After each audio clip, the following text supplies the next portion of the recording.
ఎవరిని ఈయన పాపి అని ఎత్తి ఎత్తి చూపుతున్నా లెక్క చేయనచ్చుడు వాడు ఒకసారి ఏసి ఎవరో చూడాలనుకున్నాడు, తన బ్రతుకు మార్చుకున్నాడు.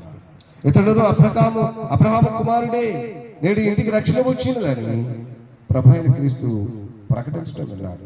ప్రియమైన వారులారా, ఆలోచించారు.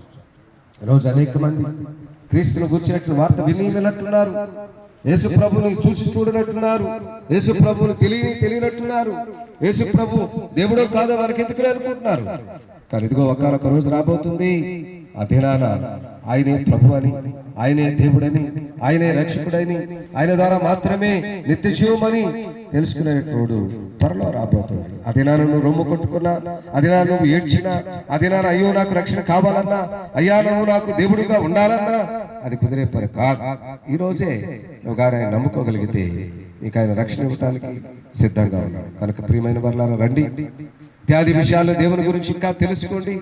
ఒకవేళ చదువు వచ్చి చదివి గ్రహించండి, లేదా అడిగి తెలుసుకోండి, విని విశ్వసించండి, రక్షణ పొందుకోండి. యేసుక్రీస్తు నామంలో తప్ప మరే నామంలో కూడా రక్షణ లేదని లేఖనాలు సెలవిస్తున్నాయి.